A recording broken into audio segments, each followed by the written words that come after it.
कि हम भी आपके दुख में दुखी हों, आपका कुछ सहयोग करें, बंटवाएं इस दुख को। युधिष्ठिर ने बहुत कुछ कहने इधर उधर ना नू किया कि क्यों, भाइयों को भी चिंतित किया, लेकिन जब उन्होंने अधिक आग्रह किया तो उन्होंने सारी कहानी बता दी। भाई,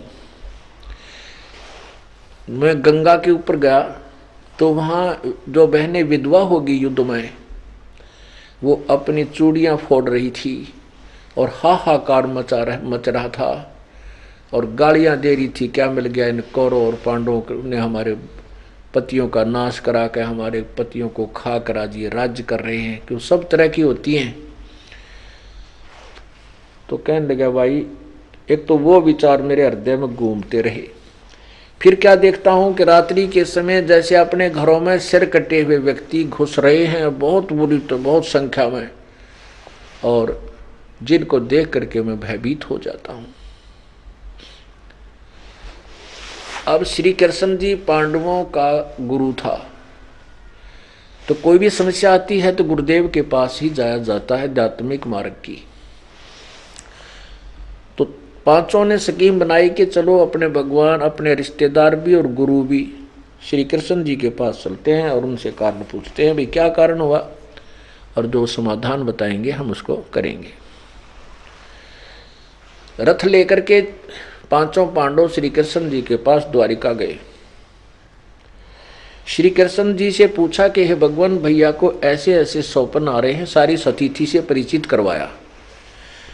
तो श्री कृष्ण जी ने क्या कहा कि भाई तुमने जो युद्ध में पाप हिंसा की है ना, बंधुघात किया है, अपने भाई रिश्तेदार मित्रों को, सैनिकों की हत्या की है, वो दोष, वो अपराध, वो पाप तुम्हें दुखी कर रहा है। अब अर्जुन के छाती में तीर सा लगा कि भगवान आज कौन सी भांग पी के बोल रहा है। जब महाभारत के युद्ध को मैं तो नाटू था, भी मैं युद्ध नहीं करूं, और क्यों ये भाई मारे, क्यों भतीजे मारे, क्यों ये राजा लोग मारे, किस लिए। गीता के अध्याय नंबर 1 में यहां तक कहा है कि मैं तो भाई, हम तो भिक्षा का अन्न भी खा करके गुजारा कर लेंगे, यू पाप नहीं करना चाहते। अब देखना अध्याय नंबर 1 में, ये गीता जी अध्याय नंबर 1, कितनी मार्मिक बातें अर्जुन कह रहा है। अध्याय नंबर 1 देखना, अध्याय नंबर 1 और श्लोक नंबर 31 से शुरू हो जाता है। अब 30 से देखिए, ये 28 से देखते हैं। जब दोनों सेनाओं के बीच में, यहाँ 27 से देख लेते हैं, क्योंकि उन उपस्थित संपूर्ण बंधुओं को देखकर वे कुंती पुत्र अर्जुन अत्यंत करुणा से युक्त होकर शोक करते हुए यह वचन बोले, हे कृष्ण, युद्ध क्षेत्र में डटे हुए युद्ध के अभिलाषी इस सवजन समुदाय को देखकर मेरे अंग शिथिल हुए जा रहे हैं और सुख और मुख सूखा जा रहा है तथा मेरे शरीर में कंप एवं रोमांच हो रहा है। अब 30 देखना, ये 28-29 सुना आपने। हाथ से गांडीव धनुष गिर रहा है और त्वचा भी बहुत जल रही है तथा मेरा मन भ्रमित सा हो रहा है, इसलिए मैं खड़ा होने को भी समर्थ नहीं हूं। 31 में, हे केशव, लक्षणों को भी मैं विपरीत देख रहा हूं तथा युद्ध में सवजन समुदाय को मारकर कल्याण भी नहीं देखता हूं। 32 में, हे कृष्ण, न विजय चाहता, हे कृष्ण, मैं न तो विजय चाहता हूं और न राज्य तथा सुखों को ही। हे गोविंद, हम ऐसे राज्य से क्या प्रयोजन है, अथवा भोगों से और जीवन से भी क्या लाभ है। 33 में, जिनके लिए राज्य, भोग और सुख आदि अभीष्ट हैं, वे सब धन और जीवन की आशा को त्याग कर युद्ध में खड़े हैं। 34 में फिर देखो, गुरुजन, चाचा, ताऊ, चाचे, लड़का, लड़के और उसी प्रकार दादे, मामे, ससुर, पौत्र, साले और तथा और भी संबंधी लोग हैं। हे मधुसूदन, मुझे मारने पर भी यदि तीनों लोकों के राज्य के लिए भी मैं इन सबको मारना नहीं चाहता, पृथ्वी के लिए तो कहना ही क्या। ओए होए होए। अब क्या कहता है अर्जुन के सामने भाई भतीजे, ससुरे, साले और दादे, भीष्म पितामह जैसे और भी जितने, ये सब इनको मैं मार के इस पृथ्वी के राज को तो छोड़, मैं तो तीन लोग का भी कोई राज दे तो भी ना लड़ना चाहता, मैं युद्ध नहीं करूंगा। आगे देखो 36 में कहा है, अध्याय नंबर 1 के। अब 36 में क्या कहा कि हे जनार्दन, धृतराष्ट्र के पुत्रों को मारकर हमें क्या प्रसन्नता होगी। ओए होए। इन आतताइयों को मारकर तो हमें पाप ही लगेगा।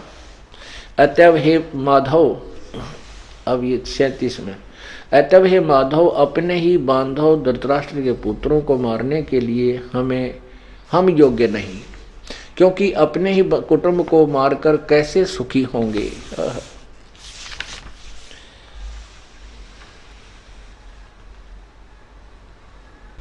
आगे क्या लिखा है कि इससे अच्छा तो हम भीख मांग कर भी गुजारा कर लेंगे तो भी अच्छा है। ओए होए।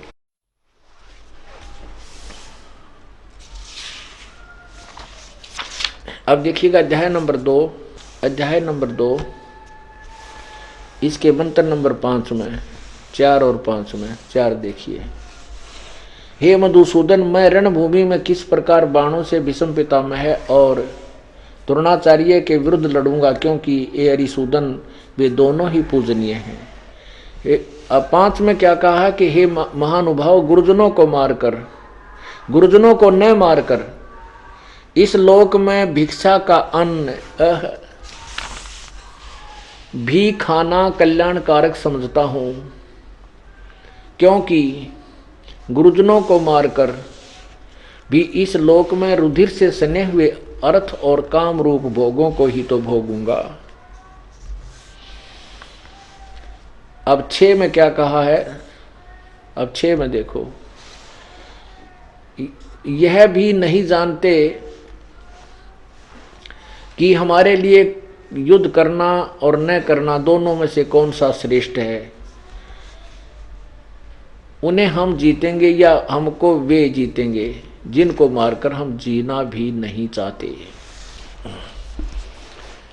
अब इससे क्या सिद्ध होता है कि अर्जुन को वो बातें सारी याद आ गई कि गीता जी के अंदर मैंने यहाँ तक कहा था कि मैं तो ये चाहता हूँ कि ये कौरव मुझे मार दें, ईवनी हत्थे को मेरा तीर ठोक दे, मैं मर जाऊं, और मेरी मृत्यु का कारण है कि युद्ध टल जाएगा, मेरे मरते ही पांडव नहीं लड़ेंगे।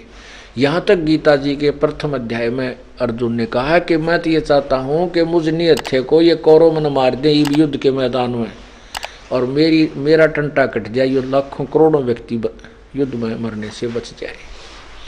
यहाँ तक स्वभाव बदल गया था अर्जुन का, और उसे में ये काल कसाई श्री कृष्ण जी में प्रवेश करके कहता तो लड़ ले, मैं ये कर दूंगा, मैंने मार रखे हैं, तुम्हें कोई पाप नहीं लगेगा। खड़ा कर दिया अर्जुन के जी ने। अर्जुन ने युद्ध ना करने के लिए विषय बदल दिया, क्या हमें पाप लगेंगे, हमारा न्यू हो जाएगा, हे भगवान क्या होगा। तो श्री कृष्ण फिर काल जो है उसने ज्ञान देकर समझाने लग गया, प्रश्न उत्तर करता रहा कि किसी तरह बला टल गया। आखिर में जब देखा कि अर्जुन तो उलझा रहा है मुझे, काल ने सोचा, तो फिर वो भयंकर रूप दिखाया। अर्जुन से ऐसा योद्धा भी कांपने लग गया। डरते ने श्री कृष्ण अर्जुन ने आखिर में कहा है कि मैं समझ गया आपके उद्देश्य को। 18वें अध्याय के 67, 68, 69 श्लोक में कहा है कि मैं आपके उद्देश्य को समझ गया, मैं आपकी शरण हूं और मैं युद्ध करूंगा, मैंने फैसला कर लिया। पता है कि युद्ध ना करूंगा तो यू मारेगा, एक बार फिर वो ऐसा बूंदा शक्ल दिखा दी, मेरा वहीं कलजा पाट जाएगा, हार्ट अटैक हो जाएगा, वैसे ही मर जाऊंगा। इसलिए भगवान के उद्देश्य अनुसार मैं कर लूंगा तो मेरा लाभ ही लगता है, नहीं तो मारत युगा मुझे, मारना तो इसने है मुझे। और अपनी जान प्राण बचाने के लिए उसने सोचा कि यो मेरा अपराध जीरा आ रहेगा, प्रसन्न रहेगा, तो युद्ध कर लेता। तब अर्जुन ने युद्ध किया।